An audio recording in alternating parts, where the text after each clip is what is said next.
Good morning and welcome, Patriot Radio News Hour. Joe and Jason on a hump day. Yeah, Jason tried to mess with me today, and we were talking this morning. He's like, "Yeah, I'm just getting ready for Thursday," and I'm like, "What?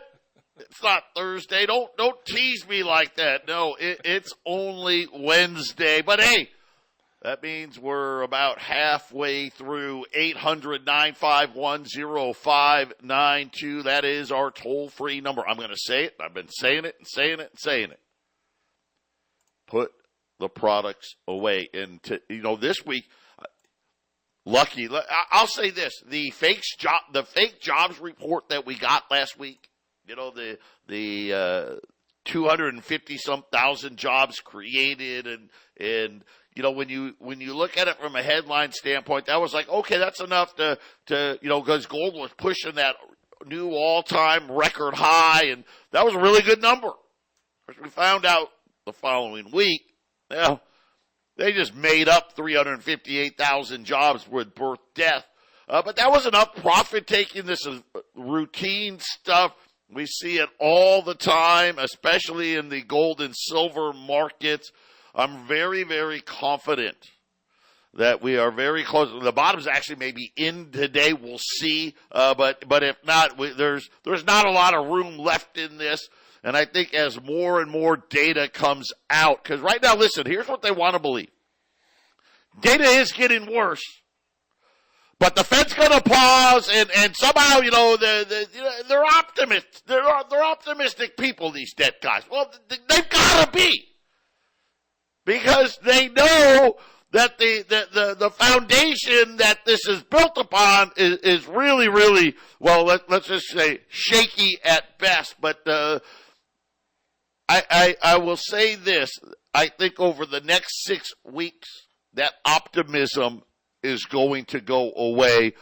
So this is a huge opportunity. One good thing that did happen in this pullback, premiums came in, which, remember how much more expensive $20 gold was compared to $10 gold as an example. It's come way in. Silver premiums touched that record high, have come in. So not only are you taking advantage of, hey, really when you think about it, gold's down about, $30? Silver's down, almost $2 on silver, a little more on silver. But when you're sitting there and you're thinking about, $20 gold, you can buy for $120, $150 less, right? Cases of silver eagles, right? You can buy for almost $2,000 less. You're getting a big savings, not only from the pullback, but Jason, the premiums have come in very nicely. Yeah, on top of that, all the metals were down yesterday, but platinum was down just a little bit. All the other metals were down a lot more. And then today I'm looking, and all the metals are down a little bit. Platinum is up. So, when Joe said to buy platinum, I'm trying. I am trying to tell these people to get some platinum in their portfolios. They just don't want to listen. They just don't. And I get it. Hey, listen, platinum's been an out dog. I mean, it's been terrible. And it's been terrible not for a year or two. It's been terrible for like 5 years. I get it. It's not terrible anymore. As a matter of fact, the case for platinum probably going to continue to get better as we go, because you got to remember, South Africa's the biggest supplier. They got power problems. They can't even run the mines 24 hours a day. There actually is talk that there's going to be days where they don't send anybody down the mine. But here's the other problem that idiot me didn't even bring up. You know who is next? I think 95% of all the platinum comes from two places. South Africa, which is like 70%. Russia is the other. They make up the next biggest chunk of it. And of course, no explanation needed there, right? So the two primary sources, it's not a great situation, but again, that's just opportunity. And right now, the way I look at it, there's opportunity in gold, there's opportunity in silver, there's opportunity in platinum. Those are the three places when you're deploying your resources right now. Those are the three places you want to jump in, Jason. Yeah, and platinum used to be more than gold. That was just the standard. So it will be again. May Listen, happen it again. will be again. It will be again. The platinum thing's a little different. One of these days, I hope I'm wrong, but I don't think I am. One of these days, we're going to wake up and platinum's up like $500 on a short squeeze. These are the things, because it's such a small market. You know, when we think about market, because I tell all of you how big the oil market is, right? You can take all the other commodities, add them all up, and oil's still bigger. Of the metals market, gold by far is the biggest. Silver's next, but, you know, we know how easy it is for J.P. Morgan to manipulate the silver price because it doesn't take that much money. Platinum and palladium and rhodium, these markets are really, really tiny. Remember what happened to nickel, right? That's not a very big market. All of a sudden, a mega short squeeze happened and the price of nickel went from, $5,000 to $50,000. It was something crazy like that. I'm hoping that doesn't happen with platinum, but there's going to be a day where we see a huge move where, and I'm not talking about 10% or 20%. We can easily see a 40, 50, 100% move in that metal. 800-951-0592. Joe and Jason, we're coming right back.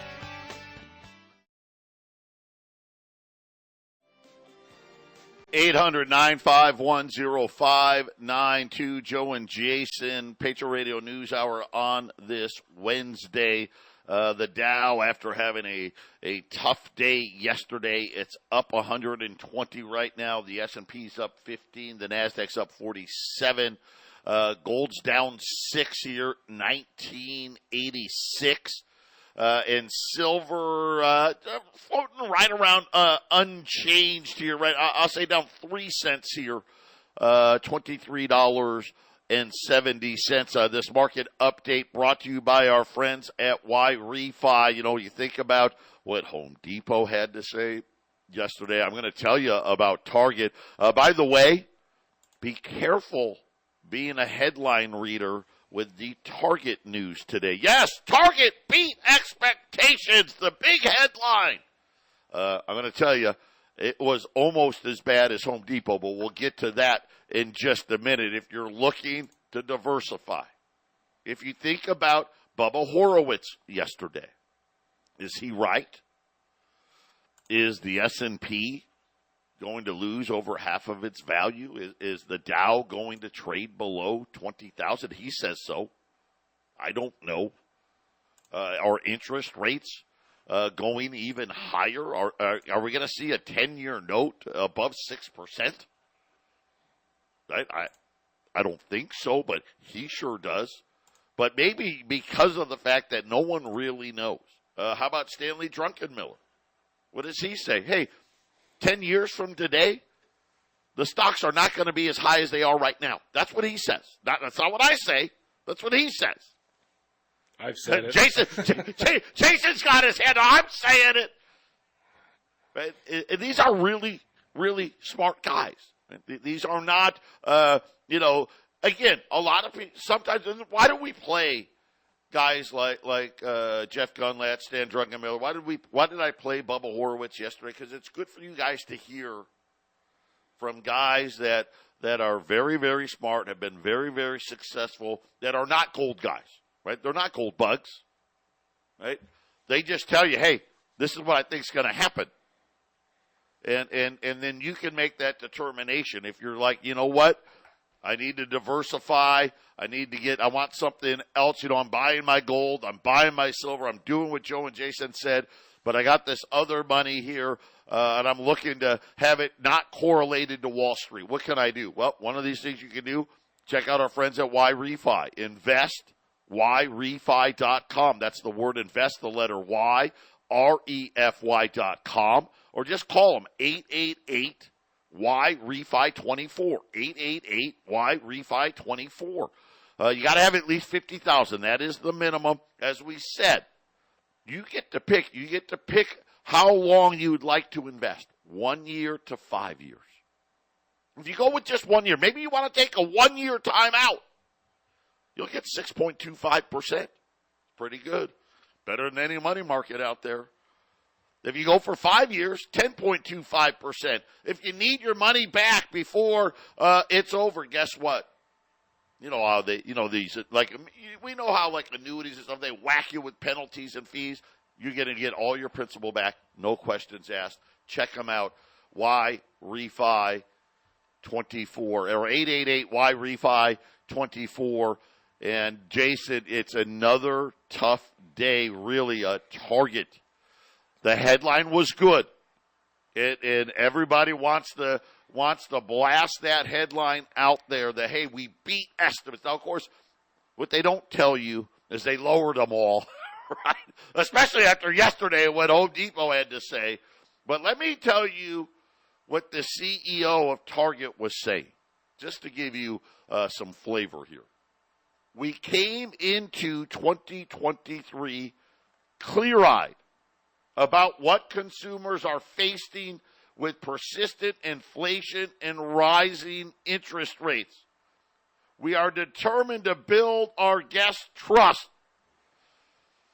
and deliver affordable joy. Yes, that's affordable joy. Give me a break. It's your Target, okay? Calm down, right? People are going there because they got to buy stuff and they want to, maybe the Walmart where it is next to their house is a little too beat up, for lack of a better term.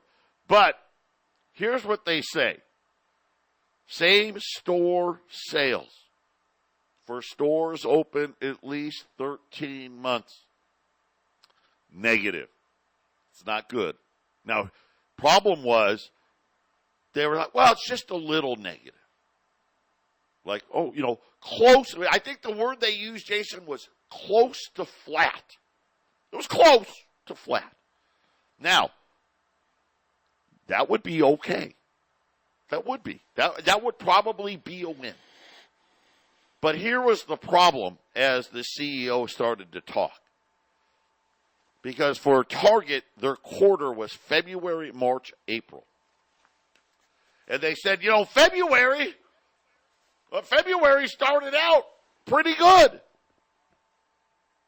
Unfortunately, he said, sales began to deteriorate in March and deteriorated even further into April.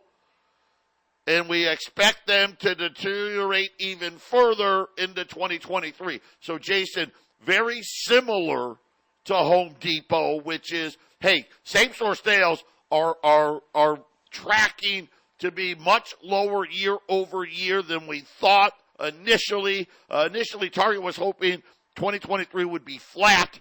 That's off the table now, but the trend is the same, which is every single month, it seems like the sales have gotten a little softer and a little softer and a little softer. Well, when you add up a bunch of little bits, Jason, all of a sudden you got a lot.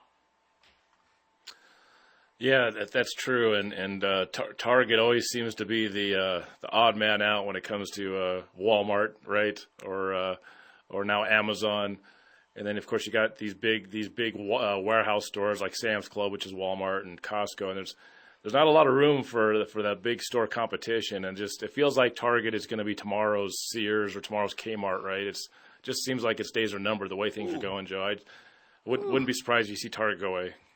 Wow. Now, hey, again, right, I see that differently, but there's a call right there. Jason says, hey, Target's days may be numbered. We'll hear from Walmart tomorrow. We'll hear from Walmart tomorrow, and then later in the month, Macy's, Kohl's, Nordstrom's. If I was to guess, okay, of this list, Walmart, Target, Macy's, Kohl's, Nordstrom's, I would probably say Kohl's is going to be the next one to I fall. agree. That would be my guess. I think, Target, I think they're going to, survive it, I think. But again, Kohl's, Macy's, more pressure there.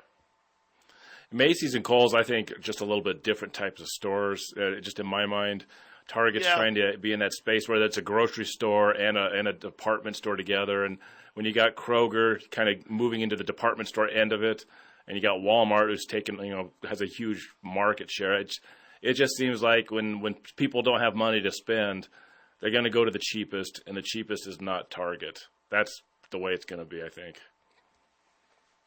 Yeah, I agree. Target is probably Walmart is the best executor in the, hey, we're everything to everybody, and I guess really Costco, but a little bit different of a business model. Those are the two best executors, and then of course Kroger on the grocery, right? They're the best executor there. Target obviously behind, right? So again, they're going to be on the fringes, but again, the trend is what we need to worry about.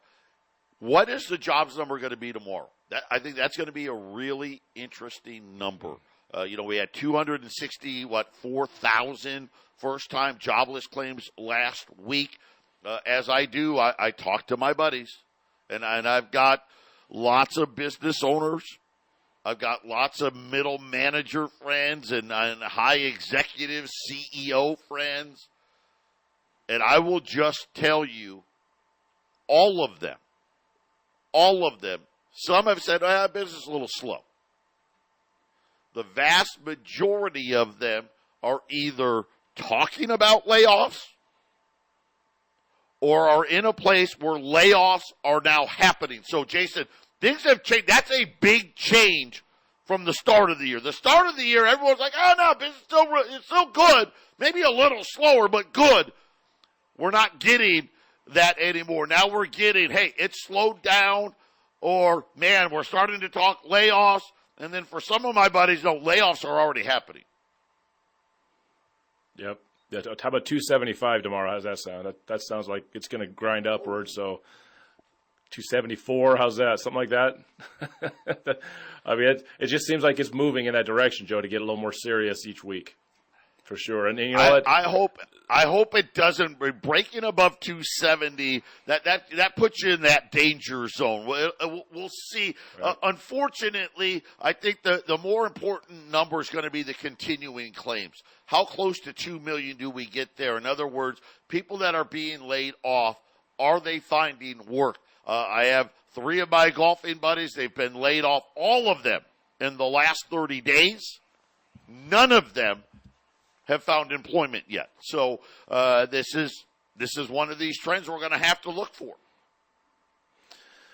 And I think they're beating the drums on the news cycle about this debt ceiling, and a lot of people that do what we do, Joe. Like we said yesterday, they'll get it figured out. They'll up the debt ceiling, but if they don't, or they delay it for a while to make it a worse emergency, that might be able to cover up a bad jobs number week when everybody's got their attention focused on the debt ceiling, right?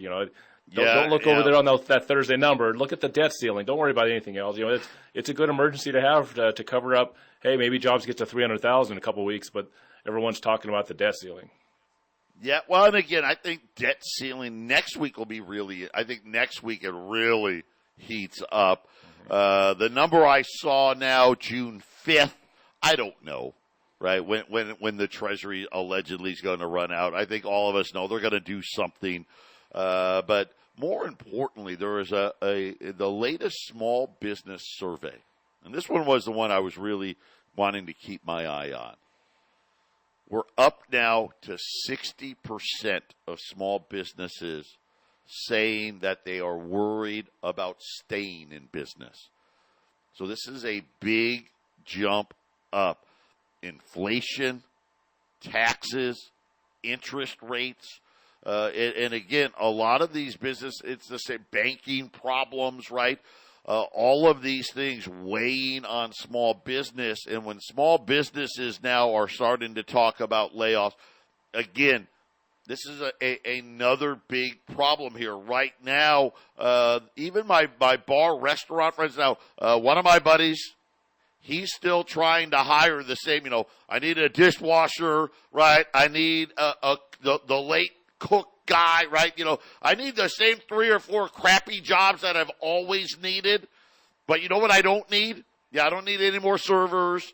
I don't need any more bartenders, right? My main cooks are great, right? I just need those same ones.